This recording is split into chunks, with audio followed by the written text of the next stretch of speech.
강한 손으로 주의 백성을 애굽 땅에서 인도하여 내시고 오늘과 같이 명성을 얻으신 우리 주 하나님이여, 우리는 범죄하였고 악을 행하였나이다. 주여 구하옵나니 주는 주의 공의를 따라 주의 분노를 주의 성 예루살렘 주의 거룩한 산에서 떠나게 하옵소서. 이는 우리의 죄와 우리 조상들의 죄악으로 말미암아 예루살렘과 주의 백성이 사면에 있는 자들에게 수치를 당함이니이다. 그러하온즉 우리 하나님이여, 지금 주의 종의 기도와 간구를 들으시고 주를 위하여 주의 얼굴빛을 주의 황폐한 성소에 비추시옵소서. 나의 하나님이여, 귀를 기울여 들으시며 눈을 떠서 우리의 황폐한 상황과 주의 이름으로 일컫는 성을 보옵소서. 우리가 주 앞에 간구하옵는 것은 우리의 공의를 의지하여 하는 것이 아니요 주의 큰 긍휼을 의지하여 함이니이다. 주여 들으소서. 주여 용서하소서. 주여 귀를 기울이시고 행하소서. 지체하지 마옵소서. 나의 하나님이여, 주 자신을 위하여 하시옵소서. 이는 주의 성과 주의 백성이 주의 이름으로 일컫는 바 됨이니이다. 내가 이같이 말하여 기도하며 내 죄와 내 백성 이스라엘의 죄를 자복하고 내 하나님의 거룩한 산을 위하여 내 하나님 여호와 앞에 간구할 때, 곧 내가 기도할 때에 이전에 환상 중에 본 그 사람 가브리엘이 빨리 날아서 저녁 제사를 드릴 때쯤에 내게 이르더니 내게 가르치며 내게 말하여 이르되, 다니엘아, 내가 이제 내게 지혜와 총명을 주려고 왔느니라. 곧 내가 기도를 시작할 즈음에 명령이 내렸으므로 이제 내게 알리러 왔느니라. 너는 크게 은총을 입은 자라. 그런즉 너는 이 일을 생각하고 그 환상을 깨달을지니라. 내 백성과 내 거룩한 성을 위하여 이른 이래를 기한으로 정하였나니 허물이 그치며 죄가 끝나며 죄악이 용서되며 영원한 의가 드러나며 환상과 예언이 응하며 또 지극히 거룩한 이가 기름 부음을 받으리라. 그러므로 너는 깨달아 알지니라.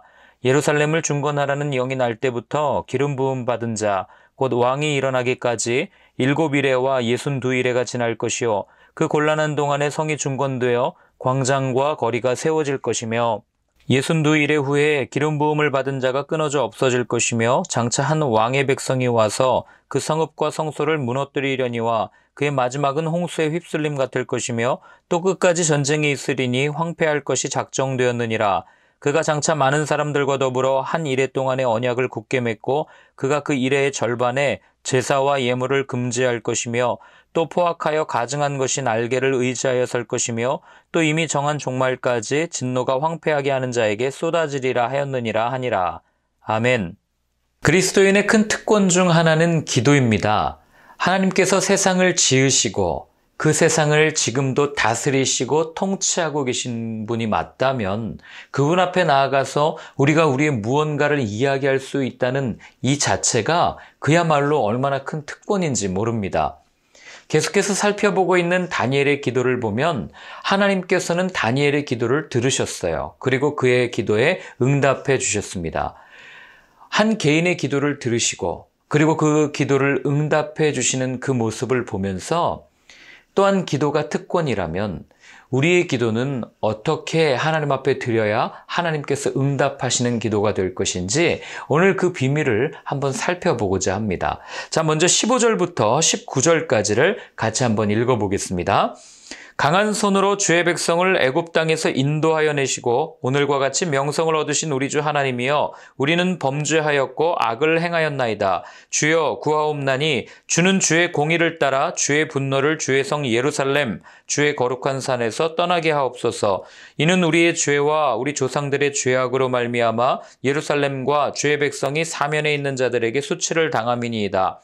그러하온즉 우리 하나님이여, 지금 주의 종의 기도와 간구를 들으시고 주를 위하여 주의 얼굴빛을 주의 황폐한 성소에 비추시옵소서. 나의 하나님이여, 귀를 기울여 들으시며 눈을 떠서 우리의 황폐한 상황과 주의 이름으로 일컫는 성을 보옵소서. 우리가 주 앞에 간구하옵는 것은 우리의 공의를 의지하여 하는 것이 아니요 주의 큰 긍휼을 의지하여 함이니이다. 주여 들으소서. 주여 용서하소서. 주여 귀를 기울이시고 행하소서. 지체하지 마옵소서. 나의 하나님이여, 주 자신을 위하여 하시옵소서. 이는 주의 성과 주의 백성이 주의 이름으로 일컫는 바 됨이니이다. 아멘.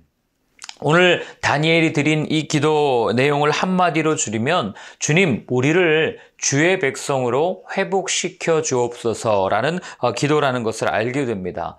한마디로 얘기하면 관계 회복이죠. 하나님과 일그러져 있던 우리의 관계, 찌그러져 있던 관계, 죄로 인해서 하나님 앞에 나아갈 수 없었던 우리의 모습을 하나님 다시 한번 회복시켜 주십시오. 하나님 성전에 나가 하나님과 다시 한번 예배드릴 수 있는 관계로 우리를 회복시켜 주옵소서라고 다니엘이 기도를 드리는 것을 보게 됩니다. 여러분, 여기서 다니엘의 지혜가 보이세요? 다니엘은 하나님 내게 부를 주십시오. 내게 명예를 주십시오. 내게 권력을 주십시오. 또는 내게 지혜를 주십시오라고 기도하지 않았고 그 모든 것의 근원 되신 하나님과의 관계 회복을 위해서 기도했다는 거죠. 이게 얼마나 지혜로워요. 하나님의 손에 들린 선물이 아니라 하나님 자신과의 관계, 하나님과의 그런 옛날과도 같은 그렇게 허물없이 대화하던 그 관계 회복을 위해서 기도했다는 것을 우리는 알게 되는 거죠. 그럼 우리 스스로에게 한번 질문해 봐야 돼요. 나는 어떤 기도를 드리고 있는가? 나는 하나님 앞에 어떤 모습으로 기도의 제목들을 올려드리고 있는가? 혹 내가 드리고 있는 기도는 나의 개인적인 기도에 또는 그런 제목에 국한되어 있지는 않은가? 한번 스스로에게 물어봐야 된다는 거죠. 그래서 예수님께서는 이렇게 말씀하십니다. 마태복음 6장 31절부터 33절인데요. 함께 같이 읽어보겠습니다. 그러므로 염려하여 이르기를 무엇을 먹을까, 무엇을 마실까, 무엇을 입을까 하지 말라. 이는 다 이방인들이 구하는 것이라. 너희 하늘 아버지께서 이 모든 것이 너희에게 있어야 할 줄을 아시느니라. 그런즉 너희는 먼저 그의 나라와 그의 의를 구하라. 그리하면 이 모든 것을 너희에게 더하시리라. 아멘. 이 구절을 자칫 잘못 이해해서 야, 하나님 너무 매몰차신 거 아닙니까? 그래도 우리가 살아가고 있는 세상이 있고 우리가 필요한 것들이 있는데 어떻게 빵을 구하는 기도를 하지 말라고 그럽니까? 우리가 입을 것도 필요합니다. 그럼 빨개 벗고 다닙니까? 우리가 살 집도 필요한데 그럼 길거리에 나가서 자야 됩니까? 이렇게 물을 수도 있어요. 그러나 여러분, 그렇지 않은 거예요. 당연히 우리가 필요한 건 구해야죠. 우리가 필요한 것 하나님 앞에 구할 수 있습니다. 그럼 뭐냐? 그래서 마태복음 6장 11절에 그 바로 윗부분에 보면 예수님이 이렇게 말씀하세요. 오늘 우리에게 일용할 양식을 주시옵고, 예수님도 분명하게 우리에게 일용할 양식을 구하라고 말씀하십니다. 욕심을 버리고 하나님께서 우리에게 채워주실 것을 기대하면서 그렇게 기도해야 된다는 것을 우리한테 알려주신 거죠. 여러분, 우리가 구하는 것의 대부분은 사실 우리가 사는데 별 지장이 없는 것일 때가 참 많아요. 물론 있으면 좋죠. 그러나 없어도 무방한 것들을 구할 때가 참 많이 있다는 거죠. 그러니까 예수님께서 우리에게 하신 말씀, 일용할 양식을 구하라는 얘기는 뭡니까? 더 중요한 것은 물질이나 어떤 물건을 구하는 것이 아니라 하나님과의 관계를 구하라. 이게 바로 일용할 양식을 구하라는 거죠. 왜요? 여러분, 출애굽기에 보면은 이스라엘 백성이 광야를 지날 때에 하나님께서 이스라엘 백성들에게 먹을 것을 주십니다. 만나와 메추라기를 주시죠. 그런데 이거를 어떻게 거두라고 하십니까? 매일매일 필요한 분량만큼만, 1인당 얼마씩만 가져가라. 이렇게 이야기하는 거죠. 왜요? 하나님이 더 많이 못 줘서 그러신 분입니까? 그게 아니라 매일매일 우리를 위해서 은혜를 준비하시는 그 하나님과의 관계가 너무 소중하기 때문에 매일매일 너무나도 쉽게 망각하는 우리에게 그 하나님의 존재, 하나님의 현현, 하나님의 임재를 느낄 수 있는 그 도구로서 양식을 주셨기 때문에 일용할 양식을 구하라. 그런 말은 결국 어떤 얘기입니까? 하나님과의 관계를 소중히 여기고 그 관계 안에 머물라고 하는 것을 우리한테 말씀해 주시는 거예요. 그렇기 때문에 먼저 그의 나라와 그의 의를 구하라. 이게 여러분 거룩하게 내가 이제 하나님의 나라를 위해서 기도합니다. 하나님의 나라를 펼쳐주시고 확장시켜주시고 이게 아니고요.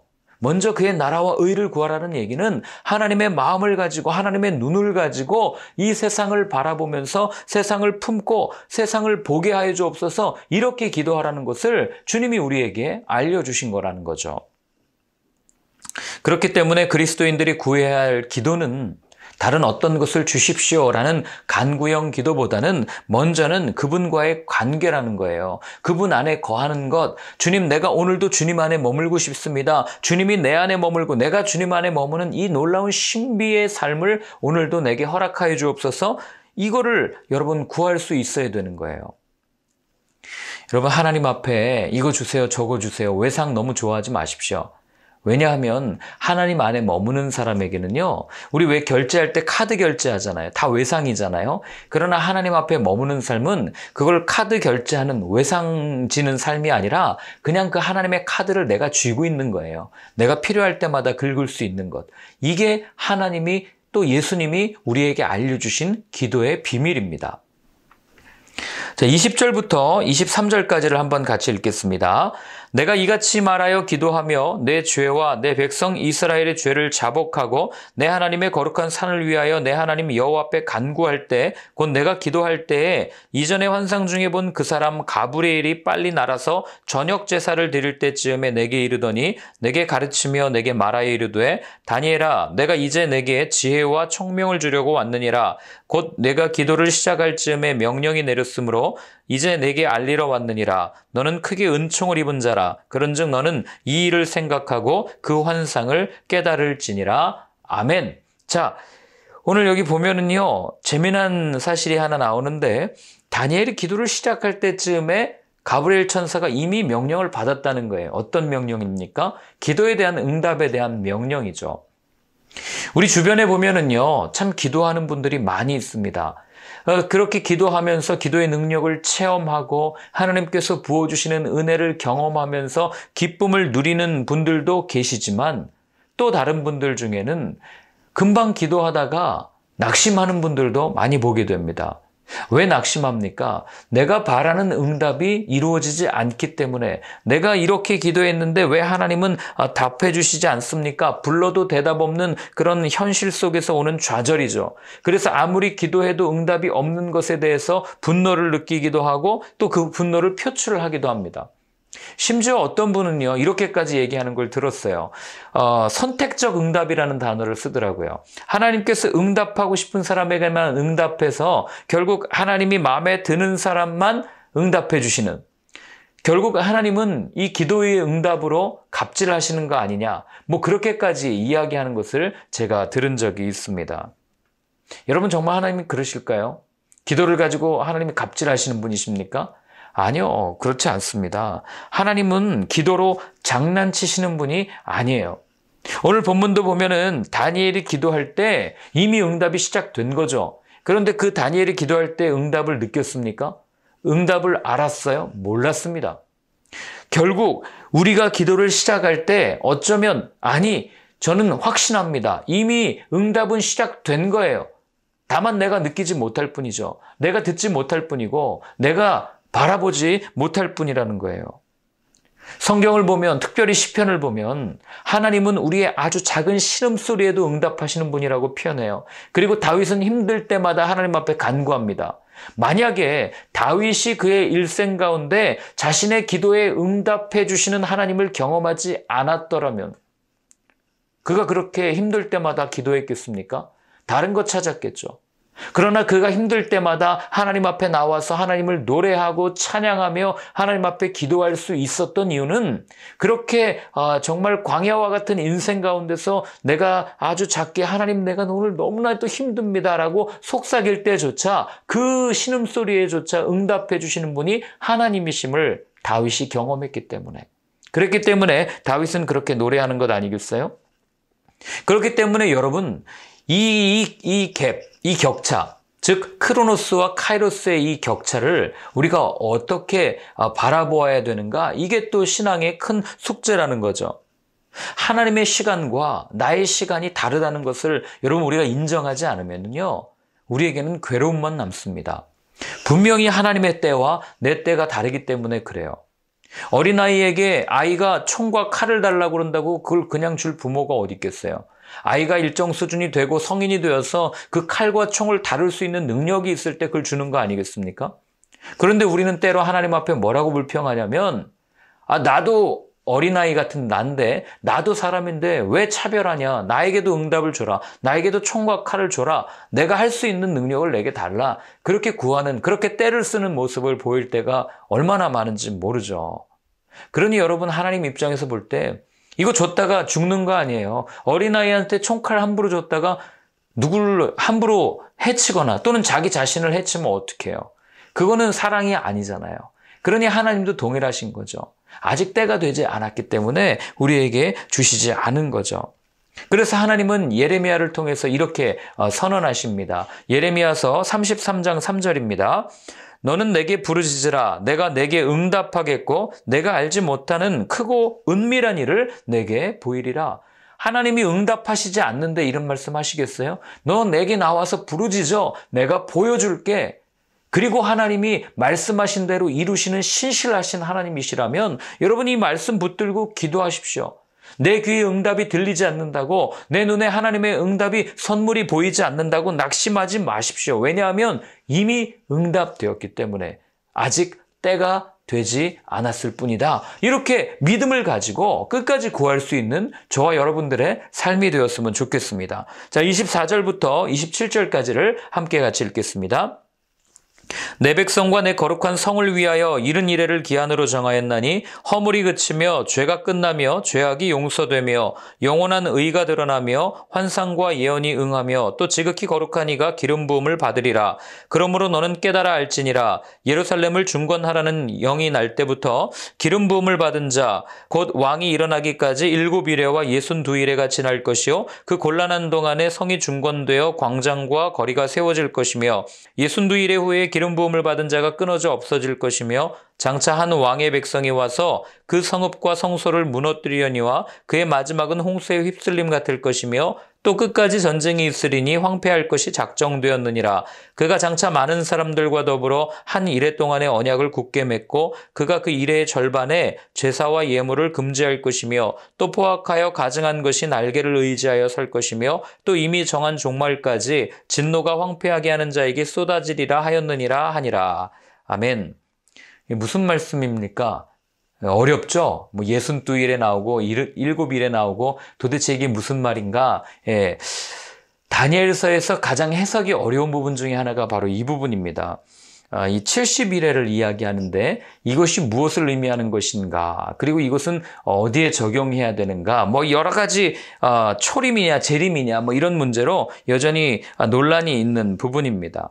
다수학자들은 어떻게 해석을 하냐면 이 하루를 1년으로 생각을 합니다. 그래서 70일에 하면은 490일이죠. 490년이라고 해석을 해요. 그래서 실제로 여기 본문에 보면은 기름 부음 받은 자가 이제 예수님이시거든요. 이 기름 부음 받은 자가 정확하게 언제 십자가를 지게 된다, 갑자기 사라진다 그런 단어가 있잖아요. 그게 언제 지실 건지에 대한 예언인데 여러분 여기 보면은 뭐라고 되어 있냐면은 예루살렘 25절에요. 예루살렘을 중건하라는 영이 날 때부터 언제 납니까? 아닥사스다 왕 니산월에 나요. 20일.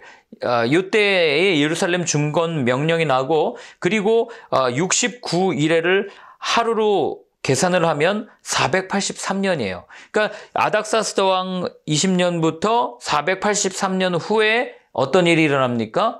기름 부음 받은 자가 예루살렘에 오게 되는 일이 일어나는 거죠. 그래서 483년을 재면은 언제냐면 AD 32년 4월 6일이에요. 그래서 요 날짜를 기념해서 예수님이 4월 6일 날 어떻게 했다고요? 예루살렘에 호산나 호산나 하면서 입성한 날 이렇게 추정을 하는 거죠. 그리고 본문에 보면 뭐라고 돼 있냐면 그 후에 기름 부음 받은 자가 끊어서 없어진다라고 돼 있어요. 예수님께서 십자가를 지시는 것을 예언한 거죠. 그리고 나서 그 후에 한 왕의 백성이 와서 그 성읍과 성소를 무너뜨리고 홍수에 휩쓸릴 것 같고 이런 이야기를 하죠. 그래서 실제로 예루살렘이 언제 무너집니까? 그 후에 예수님의 십자가 사건 이후에 AD 70년경에 로마의 티토 장군에 의해서 완전히 초토화되는 그런 일들을 경험하게 되는 겁니다. 자, 그러면 보세요. 69일에는 이루어졌어요. 언제요? 십자가 사건으로. 그리고 몇 절이죠? 27절에 있는 마지막 한 일회를 남겨두고 있는 거예요. 그럼 69일회가 이루어지고 마지막 한 일회에 그 온갖 환란과 제사가 금해지는 그때 69일회와 한 일회 요 사이가 뭐가 있었냐면 예루살렘 성이 멸망하고 거기 보면은 전쟁이 나고 그리고 또 휩쓸리고 황폐하고 이런 얘기들이 있죠. 우리는 어디를 살고 있는 거예요? 이 마지막 한 일회가 오기 전 요 중간 사이를 지금 우리가 살고 있다고 하는 겁니다. 그럼 마지막 한 일회는 언제 시작되냐? 적그리스도의 출현으로 시작된다라는 것을 우리는 알게 되는 거죠. 그래서 그 마지막 날, 이 마지막 한 일해 동안 있었던 그거를 계시록에서 7년 대환란 이렇게도 표현하기도 하고, 그리고 그 마지막에 그 전쟁, 예수님과 그리고 그 악한 영의 전쟁이 요한계시록 19장에 기록되어 있는 거 아니겠어요? 그 마지막 전쟁을 얘기하는 거죠. 그러니 이게 이 24절부터 7절까지를 해석하는 게 사실은 쉽지 않습니다. 다니엘서를 정확하게 해석하면 계시록까지 풀려지는 그런 일을 우리가 경험하게 되는 거죠. 그러나 여기서 우리가 분명하게 알아야 될 것, 이거 너무 복잡한데요? 복잡하면 다 잊으셔도 돼요. 또 다시 계시록 가서 다시 보면 되니까요. 그러나 우리가 여기서 놓치지 말아야 할 건 뭐냐면 하나님께서는 다니엘을 통해서 이미 끝을 다 알려주신 겁니다. 마지막 때 일어날 일들을 다 알려주신 거예요. 그러니 여러분, 우리는 더 이상 두려워할 필요가 없는 거예요. 마지막에 일어날 일을 다 알고 있는데, 공포 영화의 끝을 다 알고 영화를 보는데 뭐가 무섭고 뭐가 힘들겠어요. 즉 이미 다 알려주셨다는 얘기를 오늘 우리가 함께 나누었던 다른 이야기로 표현하면 이미 다 응답하신 거예요. 그래서 여러분, 그리스도인은 어떤 상황 속에서 흔들림이 없습니다. 왜냐하면 유리바다 건너편에서, 즉 미래의 시점으로 오늘을 바라보고 오늘을 살아가는 사람들이기 때문에 우리는 다 끝을 알고 있는 사람들이에요. 그러니 더 이상 우리가 불평할 이유도 없고, 마지막을 아니까요. 마지막엔 저나 여러분이나 어린 양의 혼인잔치에 초청되어져서 거기서 주님과 함께 영원토록 기쁨 가운데 누리며 살 거 아니겠어요? 그걸 알고 있기 때문에 여러분, 우리는 늘 감사하면서 살아갈 수 있습니다 라는 것이 바로 오늘 본문 속에서 드러나는 거죠. 그래서 여러분, 이 시대가 종말의 때가 가까울수록요, 여기저기서 소문이 난다고 했고, 그리고 적그리스도가 출현하면서 지가 그리스도다 이렇게 말하는 사람들이 많아질 거라는 것을 우리는 성경을 통해서 들었습니다. 그렇기 때문에 마지막 때일수록 우리가 더 주목해야 될 것은 무엇이겠어요? 예수님이죠. 예수님의 말씀이에요. 종말이 왔다고 뒤흔드는 그런 사람들의 말이 아니라 오히려 더 예수님의 말씀을 묵상하고 더 기름을 준비했던 그런 처녀들처럼 정결하고 깨끗한 모습으로 말씀으로 날마다 샤워하고 주님이 원하시는 모습이 어떤 삶인지를 늘 고민하며 주의 십자가를 지고 끝까지 걸어가는 삶, 이것이 우리 그리스도인들에게 주어진 삶의 모습이라는 겁니다. 그래서 오늘 한번 같이 기도할 때는 여러분, 혹 어려움 가운데 계십니까? 고난 가운데 계십니까? 걱정하지 마십시오. 주님께서 이미 다 응답하셨습니다. 이 믿음을 가지고, 주님께서 응답하신 그 믿음을 가지고 한 걸음 한 걸음 나아갑니다. 주님, 오늘도 내일도 내 삶을 꽉 붙잡아 주옵소서. 우리 그렇게 한번 같이 기도하겠습니다. 하나님 아버지, 오늘도 주님 앞에 나아갑니다. 여러 가지 현실 가운데서 정말 기도가 응답이 되지 않는 것 같아 두려울 때도 있지만, 그러나 주님, 이미 응답하신 주님의 그 응답을 확신하고 그 주님을 신뢰하며 나아가오니 아버지 하나님, 끝까지 주님을 믿고 주님을 따라 한 걸음 한 걸음 걸어가는 저희들의 삶이 될 수 있도록 주여 인도하여 주옵소서. 하나님 아버지, 어떤 상황 속에서도 두려워하지 아니하고 흔들리지 아니하고 이미 우리에게 주신 그 승리를 붙잡고 사망아 너의 쏘는 것이 어디 있느냐 외치며 당당하게 걸어갈 수 있는 저희의 삶이 되게 하여 주옵소서. 이제는 우리 주 예수 그리스도의 크신 은혜와 하나님 아버지의 사랑과 성령의 인도하심이 더 이상 속지 아니하고 주님께서 주신 그 승리, 이미 끝을 알려주신 것에 대한 감사로 하나님을 찬양하겠다고 다짐하고 결단하는 모든 분들 머리 위에 이제로부터 영원까지 늘 함께하여 주옵시기를 간절히 축원하옵나이다. 아멘.